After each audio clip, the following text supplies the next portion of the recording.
Komið þið sæl.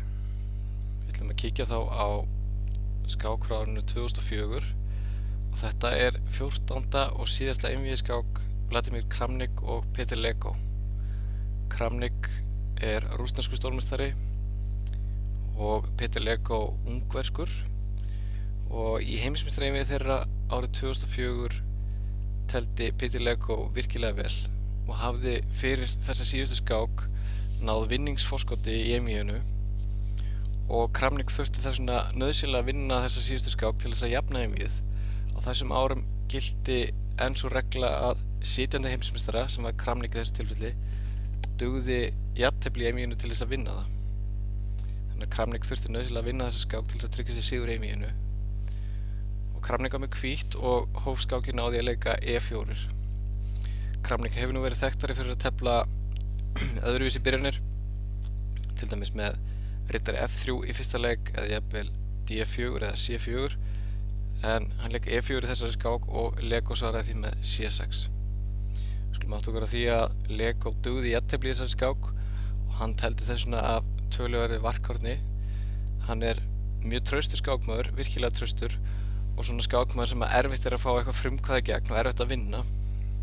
Kramnik svaraði C6 með að leika D4 og leikið þessu stöðu E5, sem er afbrigði sem hefur verið nokkuð vinsælt svona síðar árum. Leko leik núna biskup F5 og Kramnik svaraði því með H4. Þetta er afbrigði sem hafa vinsælt á þessum tíma þegar skákin var telt, og síðar árum hefur afbrigði með riddari F3 og biskup E2 verið töluvert vinsælta.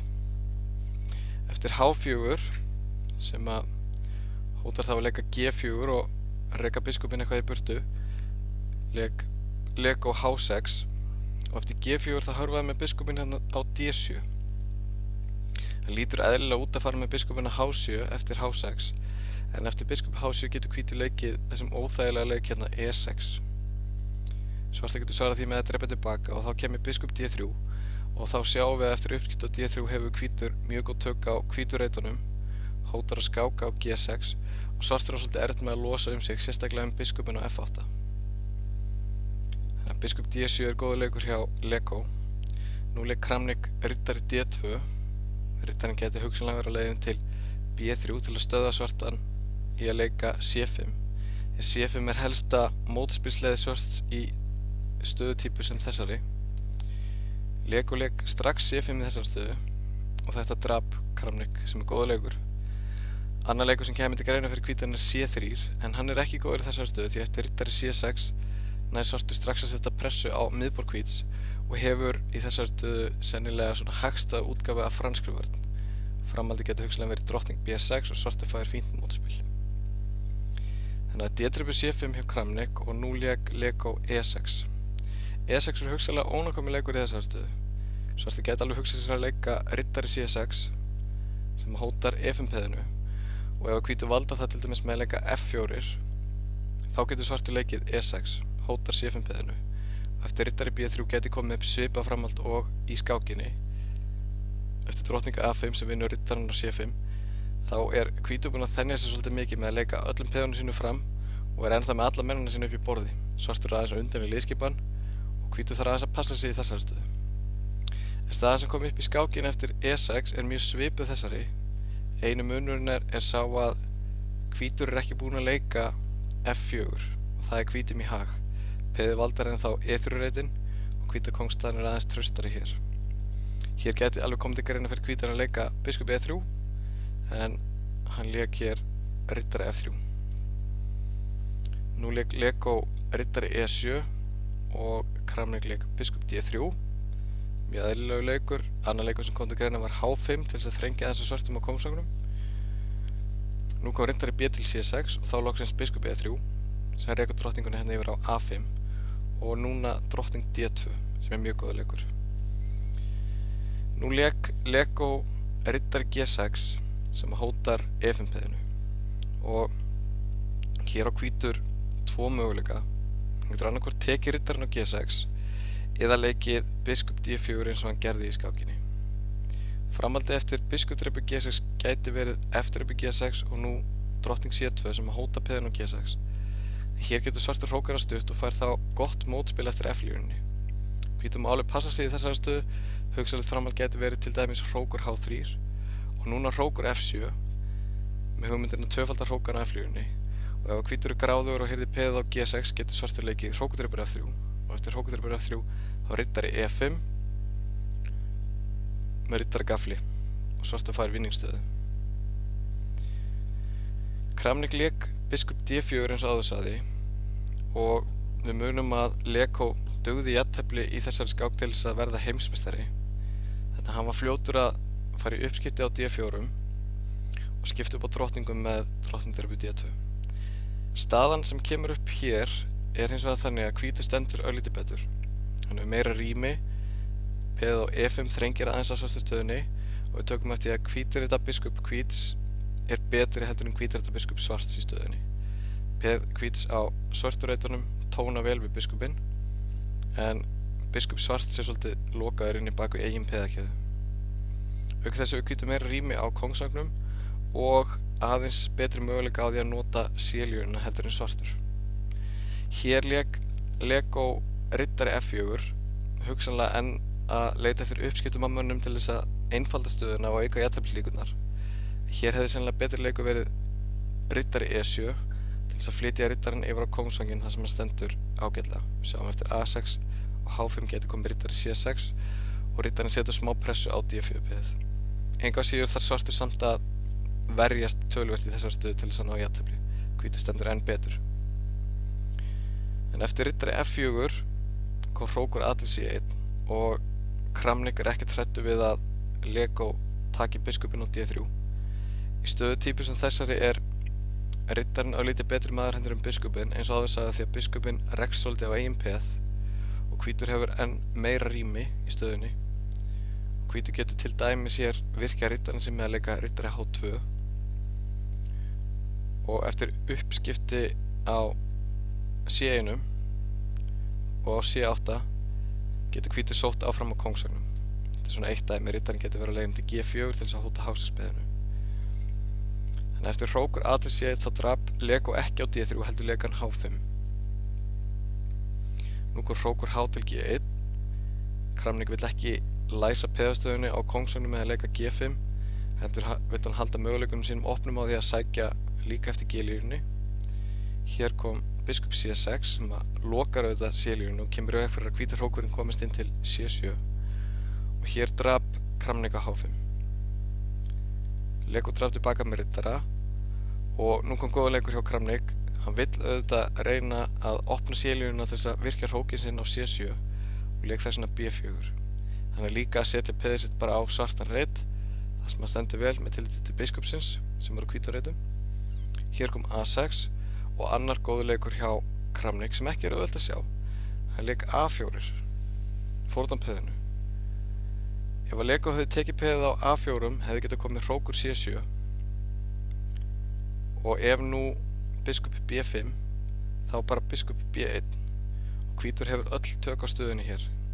Við sjáum eftir leik eins og stuttar hrókun getur komið hrókur G5, riddari F4 og kongur E3, og hvítumennir standa virkilega vel. Sjáum til dæmis framhaldi riddari E2 biskup D3, riddarinn er í smá vandræðum, verður að hörfa til G6 og eftir H5 verður hann að fara allavega niður á H8. Svartur er mjög aðþrengdur í þessari stöðu.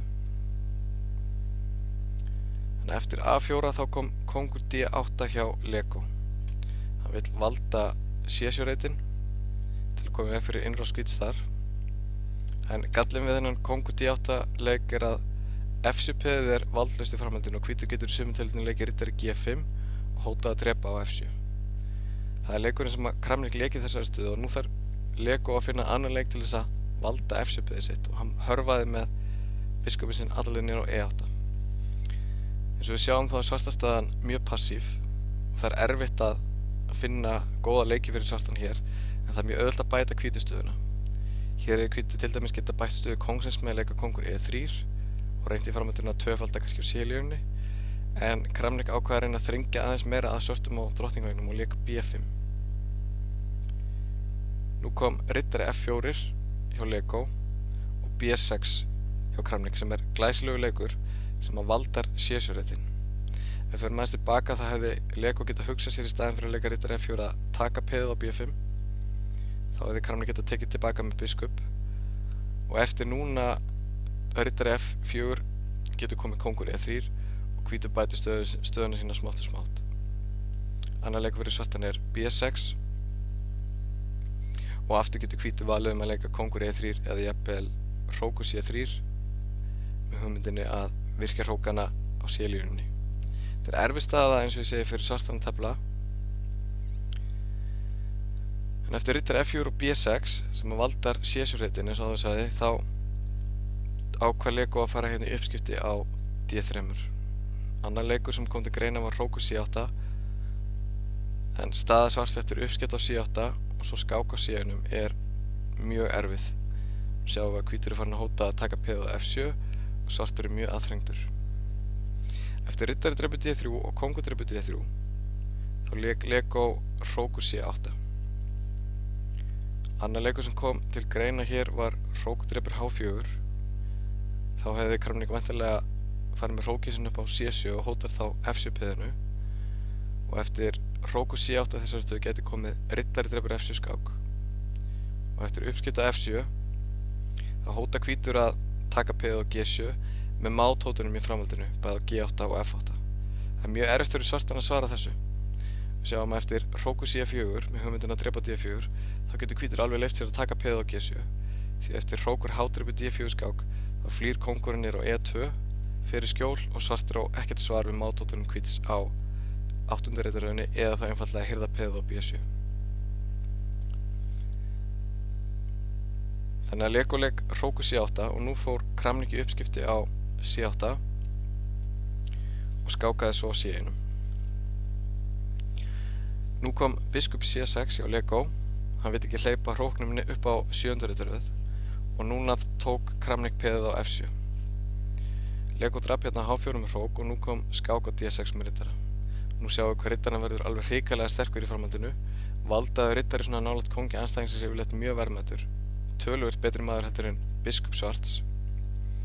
Lego fór með kónginn á D8 og Kramnik leitaði nýra leiða til þess að virkja hrókinn sinn. Hann kemst ekki upp á C7 þannig að hann fór með hann niður á G1 með hugmyndina að taka peðið á G7. Nú kom hrókur H3 skák og kóngur E2 og núna hrókur A3 hjá Lego. Hann reynir að fá eitthvað mótspil með að hirða hvíta peðið á A4. Annar leikur sem kom til greina fyrir Lego var að leika hrókur H7.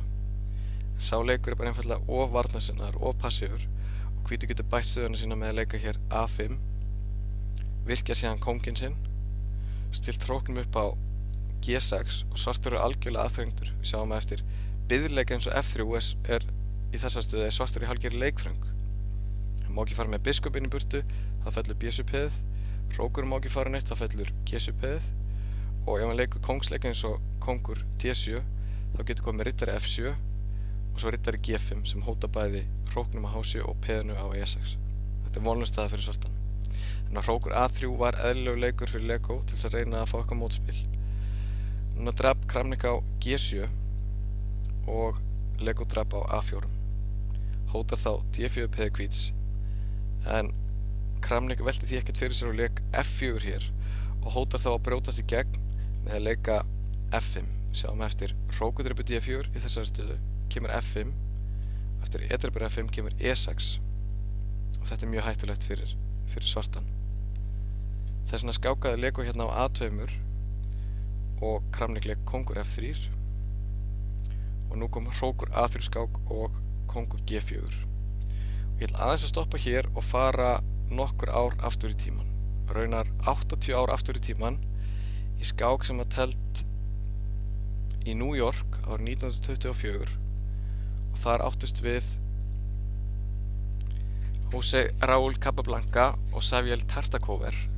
Og þessi skák er mjög þekkt fyrir endataflstaflmennsku Capablanca því að hér leik Tartakover hrókur F3 og Capablanca svaraði því með að leika G6 og fórnaði peðinu sínu einfaldlega til þess að virkja kónginn sinn og koma honum alla leið niður á F6 og vann þessi skák glæsilega.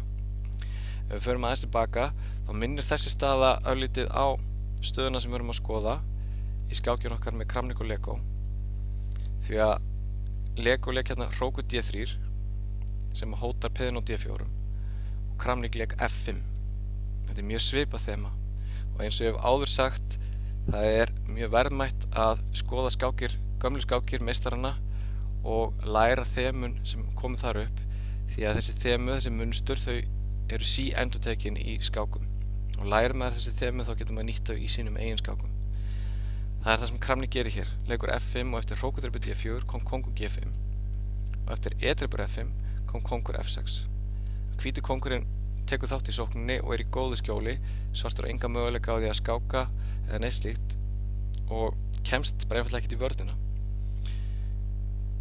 Lego reyndi hrókur G4 til þess að farast eftir uppskiptum á hrókum og sjálfsögðu forðaðist Kramnik það og lék hrókur C7 og eftir hrókur H4 kom riddari F7 skák og það var hér sem að Lego gafst upp, því að eftir kóngur E8 kemur hrókur C8 skák, kóngur D7 og hrókur D8 mát.